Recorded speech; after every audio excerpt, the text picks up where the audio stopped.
Hello दोस्तों, स्वागत है आपका मेरी यूट्यूब चैनल अंकिताज स्टूडियो में।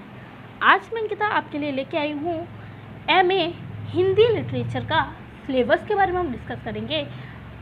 हिंदी लिटरेचर में आपको क्या क्या पढ़ना होता है, कितने पेपर होते हैं, कैसे इसका सिलेबस होता है, इन सब के बारे में आज हम इस वीडियो में डिस्कस करने वाले हैं। तो अगर अभी तक आपने चैनल को सब्सक्राइब नहीं किया है तो जल्दी इस चैनल को सब्सक्राइब कर लीजिए, बेल आइकन को क्लिक करना मत भूलना ताकि आपको इसके नोटिफिकेशन मिलते रहें। और अगर वीडियो पसंद आए तो इसे लाइक कीजिएगा, शेयर कीजिएगा और नीचे कमेंट करके ज़रूर बताइए। तो चलिए शुरू करते हैं। आज हम बात कर रहे हैं हिंदी लिटरेचर के सिलेबस के बारे में। तो बेसिकली हिंदी लिटरेचर में ये 2 ईयर की पूरी डिग्री होती है। इसमें 4 सेमेस्टर होते हैं। चारों सेमेस्टर में 4 पेपर इसके होते हैं। इन चारों सेमेस्टर का सिलेबस अलग अलग होता है। लास्ट के 3rd और 4th सेमेस्टर में आपको एक एक ऑप्शनल सब्जेक्ट चूज करने के लिए दिया जाता है। तो इस तरीके से इसका थोड़ा सा बेसिक इंट्रो होता है। तो आज हम यहाँ पर बात करने वाले हैं हिंदी लिटरेचर के एमए फर्स्ट सेम के सिलेबस के बारे में। फर्स्ट सेम में हिंदी लिटरेचर के 4 पेपर होते हैं, जिनमें पेपर 1 4 पेपर होते हैं जिनमें पेपर 1 होता है भारतीय एवं पाश्चात्य काव्य शास्त्र। ये 85 मार्क्स का पेपर होता है और 15 मार्क्स का इसका सीसीई होता है, जिनमें से आपको मिनिमम 28 मार्क्स गेन करने होते हैं और मिनिमम सीसीए जो मार्क्स होते हैं वो 5 मार्क्स होते हैं। इसके बाद सेकंड पेपर जो होता है वो होता है प्राचीन एवं मध्यकालीन काव्य तथा उनका इतिहास। थर्ड जो पेपर होता है वो होता है आधुनिक हिंदी गद्य और उसका इतिहास। 4th पेपर होता है प्रयोजन मूलक हिंदी का। तो ये फर्स्ट सेम का हिंदी लिटरेचर का सिलेबस रहता है। अब हम इसके डिटेल सिलेबस के बारे में डिस्कस करेंगे। इसके डिटेल सिलेबस में पेपर 1 जो होता है भारतीय एवं पाश्चात्य काव्य शास्त्र, इसमें 5 यूनिट्स रहती हैं। इन 5 यूनिट में से फर्स्ट जो यूनिट होती है उसमें हम पढ़ते हैं भारतीय काव्य शास्त्र। भारतीय काव्य शास्त्र और रस सिद्धांत, अलंकार सिद्धांत, इन 3 चैप्टर्स को हमें इनमें पढ़ना होता है फर्स्ट यूनिट में। भारतीय काव्य शास्त्र में हमें काव्य, उसके लक्षण, काव्य हेतु, काव्य के प्रयोजन और प्रकार, इनके बारे में पढ़ना है।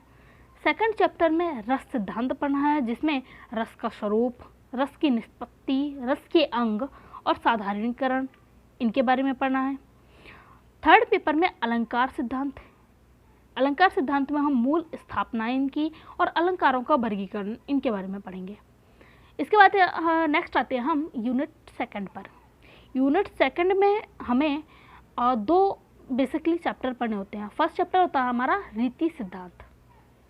रीति सिद्धांत में हम रीति की अवधारणा को पढ़ते हैं, काव्य गुण पढ़ते हैं, इसके रीति एवं शैली पढ़ते हैं, रीति सिद्धांत की प्रमुख स्थापनाएं के बारे में पढ़ते हैं। उसके बाद सेकंड चैप्टर है वक्रोक्ति सिद्धांत। वक्रोक्ति सिद्धांत में हम वक्रोक्ति की अवधारणा, वक्रोक्ति के भेद, वक्रोक्ति एवं अभिव्यंजनावाद, इनके बारे में पढ़ेंगे। इसके बाद नेक्स्ट आते हैं हम यूनिट 3 पर। यूनिट 3 में हम ध्वनि सिद्धांत के बारे में पढ़ेंगे। ध्वनि सिद्धांत में हम ध्वनि का स्वरूप, ध्वनि सिद्धांत की प्रमुख स्थापनाएं, ध्वनि काव्य के प्रमुख भेद, गुणीभूत व्यंग, चित्रकाव्य, इनके बारे में पढ़ेंगे। नेक्स्ट चैप्टर हमारा यूनिट 3 का ही है, वो है औचित्य सिद्धांत। औचित्य सिद्धांत में हमें इसकी प्रमुख स्थापनाएं और औचित्य के भेद, इनके बारे में पढ़ना है। उसके बाद हम मूव करते हैं यूनिट 4 पर। यूनिट 4 में हमें हिंदी के रीतिकालीन कवियों के बारे में पढ़ना है, जिनमें हिंदी के रीतिकालीन कवि आचार्यों का काव्य शास्त्रीय चिंतन पढ़ना है, उनके लक्षण, काव्य परंपरा, कवि शिक्षा, इनके बारे में पढ़ना है। Next to move unit 5। Unit 5 में हम आधुनिक हिंदी आलोचना का विकास, इसके बारे में पढ़ेंगे। हिंदी आलोचना की प्रमुख प्रवृत्तियाँ, शास्त्रीय व्यक्तिवाद, सौष्ठववादी, ऐतिहासिक, तुलनात्मक, मनोविश्लेषणवादी, सौंदर्य शास्त्री, शैली वैज्ञानिक और समाजशास्त्रीय, इनके बारे में हमें यूनिट 5 में पढ़ना होता है। तो इस तरीके से फर्स्ट पेपर के सिलेबस के बाद अब हम जानते हैं कि हमारे एमए हिंदी लिटरेचर के जो फर्स्ट सेमेस्टर है उसके सेकंड पेपर का सिलेबस क्या होगा। सेकंड पेपर के सिलेबस में भी हमारी सेम 5 यूनिट्स रहेंगी। तो उनके बारे में डिस्कस करते हैं। पहली यूनिट जो होगी वो होगी व्याख्यांश की। यहाँ पे हमें 3 कवियों के व्याख्यांश पढ़े हैं, जिनमें विद्यापति है, कबीर है और जायसी है। इनके व्याख्यांश में यहाँ पे बहुत डिटेल में सिलेबस दिया हुआ है, जिनको आपको बहुत ही ध्यान से देखना है, क्योंकि कई बार हम क्या करते हैं, इनकी सारी बुक्स पढ़ डालते हैं, जबकि हमारे सिलेबस में हमसे सिर्फ बहुत छोटी सी पोर्शन ही पूछा जाता है। तो फर्स्ट जो विद्यापति हैं उनका हमें उनकी जो बुक है विद्यापति, जो जय भारती प्रकाशन इलाहाबाद पब्लिकेशन की बुक है, उस बुक के 20 पद पढ़ने हैं। यहाँ पर पद के क्रमांक भी दिए हैं कि हमें कौन कौन से पद पढ़ने हैं, तो इन्हें आप ध्यान से सुनिएगा।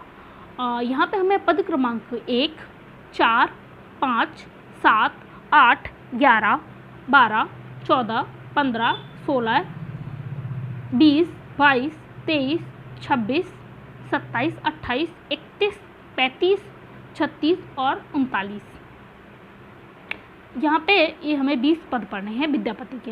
उसके बाद सेकंड जो हमारे कवि हैं कबीर दास जी, उनकी हमें यहाँ पे कबीर ग्रंथावली को पढ़ना है, जिसे डॉक्टर श्याम सुंदर दास ने संपादन किया हो। कबीर दास जी के भी हमें कबीर ग्रंथावली की भी हमें कुछ सिलेक्टिव रीडिंग ही करनी है। जैसे इसमें हम उनके गुरुदेव की अंग करके जो एक टॉपिक होगा, उसकी साखी क्रमांक 1 से 10 तक ही पढ़ने हैं। एक टॉपिक उसमें होगा सुमिरण को अंग, उसकी साखी क्रमांक 1 से 10 तक पढ़ने हैं। उसके अलावा जो टॉपिक होगा वो होगा विरह को अंग, जिसकी साखी क्रमांक 1 से 10 पढ़ने हैं। फिर ज्ञान को अंग टॉपिक के भी साखी क्रमांक 1 से 10 पढ़ने हैं, और पर्चा को अंग का भी साखी क्रमांक 1 से 10 तक पढ़ने हैं। उसके बाद तीसरा हमारे कवि होते हैं जायसी। जायसी की हमें पद्मावत पढ़नी है, जिसका संपादन आचार्य श्याम सुंदर शुक्ल ने किया। इस पद्मावत का हमें सिंगल द्वीप खंड और नागमती का वियोग खंड ही पढ़ना है। इसके अलावा इसके हमें उपसंहार भी पढ़ने हैं। तो इस तरीके से हमारी यूनिट 1 जिसमें व्याख्यांश में हमें इस तरीके से पढ़ना है। उसके बाद हम बात करते हैं यूनिट 2 की। यूनिट 2 में हमें चंद्रवरदाई और विद्यापति से संबंधित आलोचनात्मक प्रश्न करने होंगे। तो यूनिट 2 में हम पढ़ेंगे क्या क्या, ये प्रश्न तो आलोचनात्मक आएंगे हमारे पेपर में। यहाँ पे हम विद्यापति और चंद्रवरदाई की जो आलोचनाएं हैं उनके बारे में पढ़ेंगे, किन किन चीज़ों पर उन्होंने आलोचना की है उसके बारे में पढ़ेंगे। यूनिट 3 में हम कबीर और जायसी से संबंधित आलोचना को पढ़ेंगे और उसी से रिलेटेड प्रश्न आलोचनात्मक प्रश्न आएंगे। यूनिट 4 में हम प्राचीन काल और मध्यकालीन काव्य यानी कि निर्गुण धारा का इतिहास, उसकी प्रमुख प्रवृत्तियाँ और रचनाकारों से संबंधित प्रश्न आएंगे। तो यूनिट 4 में हमें बेसिकली प्राचीन काल एवं मध्यकालीन काव्य की निर्गुण धारा का इतिहास पढ़ना है। यूनिट 5 में हम द्रुतपाद के कवि जैसे कि गोरखनाथ, अमीर खुसरो, रैदास, नामदेव से संबंधित लघुत्तरीय प्रश्न करने होंगे। तो इस तरीके से ये पेपर 2 का सिलेबस है। यहाँ पे पेपर 2 में इन्होंने एक चीज़ और मेंशन की है सिलेबस में। यहाँ पे इन्होंने मार्क्स का डिस्ट्रीब्यूशन दिया है, यानी कि अंकों का विभाजन पेपर में किस तरीके से रहेगा वो दिया है प्राइवेट और रेगुलर दोनों स्टूडेंट के लिए। तो सबसे पहले हम जानते हैं रेगुलर स्टूडेंट के लिए अंक विभाजन पेपर में किस तरीके से होगा। यूनिट 1 से जो व्याख्या वाले क्वेश्चन आएंगे वो 3 क्वेश्चन रहेंगे जो 8-8 नंबर के रहेंगे, यानी कि टोटल यूनिट 1 से 24 मार्क्स के क्वेश्चन आएंगे। यूनिट 2 से जो आलोचनात्मक प्रश्न होंगे वो 16 नंबर के होंगे। यूनिट 3 से जो आलोचनात्मक प्रश्न होंगे वो 15 नंबर के होंगे। यूनिट 4 से जो आलोचनात्मक प्रश्न होंगे वो 15 नंबर के होंगे। और यूनिट 5 से जो लघुत्तरीय प्रश्न होंगे वो 3 क्वेश्चन रहेंगे और 5-5 नंबर के रहेंगे, यानी कि 15 नंबर के रहेंगे। अब इसी तरीके से जो प्राइवेट स्टूडेंट हैं उनके लिए भी यहाँ अंक विभाजन अलग से दिया हुआ है। जैसे यूनिट 1 से जो व्याख्या वाला पोर्शन है उससे 3 क्वेश्चन रहेंगे जो वो उनके 9 मार्क्स के रहेंगे, यानी कि 27 नंबर के रहेंगे। यूनिट 2 से आलोचनात्मक प्रश्न 20 नंबर के रहेंगे। यूनिट 3 के आलोचनात्मक प्रश्न भी 20 नंबर के रहेंगे। यूनिट 4 के आलोचनात्मक प्रश्न 18 नंबर के रहेंगे। और यूनिट 5 के लघुत्तरीय प्रश्न वो सेम ही रहेंगे, 5 नंबर के क्वेश्चन, 3 क्वेश्चन रहेंगे जो 15 नंबर के होंगे। तो इस तरीके से सेकंड पेपर का सिलेबस था और उसका मार्क्स डिस्ट्रीब्यूशन था। इसके बाद हम नेक्स्ट मूव करते हैं पेपर 3 के सिलेबस के बारे में। पेपर 3 जो था हमारा वो था आधुनिक हिंदी गद्य और उसका इतिहास। यहाँ पे भी हमें सेम 5 यूनिट्स पढ़नी है। तो पहली यूनिट जो हमारी होगी वो होगी उपन्यास और कहानी। उपन्यास और कहानी में हमें वाक्यांश पढ़ना है। अब देखते हैं हमें किन किन चीज़ों के उपन्यास और किस किस के उपन्यास और कहानी पढ़नी है। हमें सबसे पहले गोदान पढ़ना है प्रेमचंद का, उसके बाद हमें राग दरबारी पढ़नी है श्रीलाल शुक्ल की, उसके बाद हमें रुकोगी नहीं राधिका उषा प्रियंवदा की बुक पढ़नी है, उसके बाद हमें फोर्थ बुक पढ़नी है कथा यात्रा, जिसका संपादन डॉक्टर राजेश मिश्र ने किया है, जो तक्षशिला प्रकाशन नई दिल्ली की होनी चाहिए। उसके बाद हम आते हैं सेकेंड यूनिट पर। सेकेंड यूनिट में हमें गोदान अथवा राग दरबारी से आलोचनात्मक प्रश्न आएंगे। उसके बाद यूनिट 3 में रुकोगी नहीं राधिका अथवा कथा यात्रा से आलोचनात्मक प्रश्न आएंगे। यूनिट 4 में हमें, यानी कि जो यूनिट 1 पढ़ेंगे हम, उसी का ही पार्ट होगा हमारा यूनिट 2 और यूनिट 3। उसके बाद यूनिट 4 में हम पढ़ेंगे उपन्यास और कहानी का इतिहास और उनकी विविध प्रवृत्तियाँ। यूनिट 5 में हम द्रुत पाठ पढ़ेंगे, द्रुत पाठ जिसमें जैनेन्द्र, यशपाल, अमृतलाल नागर, निर्मल वर्मा, मन्नू भंडारी से संबंधित लघु उत्तरीय प्रश्न होंगे। यहाँ पे भी अंक विभाजन उन्होंने आपको मेंशन करके दिया हुआ है, तो वही सेम रहेगा रेगुलर स्टूडेंट के लिए। अंक विभाजन फर्स्ट यूनिट की व्याख्या वाले क्वेश्चन वही सेम रहेंगे 25 मार्क्स के, और सेकेंड, थर्ड और फोर्थ यूनिट के आलोचनात्मक प्रश्न भी वही रहेंगे 16, 15 मार्क्स के। जो अंक विभाजन की है इसकी स्लाइड में आपको वीडियो में ही दे दूँगी, आप तो अच्छे से इसको देख लीजिएगा। उसके बाद हम नेक्स्ट मूव करते हैं पेपर 4 की सिलेबस के ऊपर। पेपर 4 का जो सिलेबस होगा इसमें भी हमें 5 यूनिट्स पढ़नी है। जो हमारी फर्स्ट यूनिट होगी वो होगी कामकाजी हिंदी के बारे में। इसका टॉपिक फर्स्ट यूनिट जो है वो है कामकाजी हिंदी। कामकाजी हिंदी में हम, जो हमारा फर्स्ट चैप्टर रहेगा उसमें पढ़ेंगे हम हिंदी के विभिन्न रूप, सर्जनात्मक भाषा, संचार भाषा, राष्ट्रभाषा, राजभाषा, माध्यम भाषा और मातृभाषा। उसका सेकंड चैप्टर होगा हमारा कार्यालयीन भाषा हिंदी, राजभाषा के प्रमुख प्रकार, राजभाषा, कार्यालयीन प्रकार, जिसमें प्रारूपण, पत्र लेखन, संक्षेपण, पल्लवन और टिप्पण के बारे में पढ़ेंगे। थर्ड चैप्टर होगा हमारा पारिभाषिक शब्दावली के बारे में, जिसमें उसके स्वरूप एवं महत्व, पारिभाषिक शब्दावली और उनका व्यवहारिक प्रयोग के बारे में पढ़ेंगे।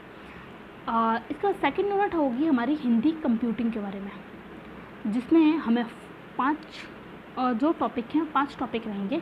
फर्स्ट टॉपिक होगा कंप्यूटर, जिसमें कंप्यूटर का परिचय, उसकी रूपरेखा, उपयोग तथा वेब पब्लिशिंग का परिचय पढ़ेंगे।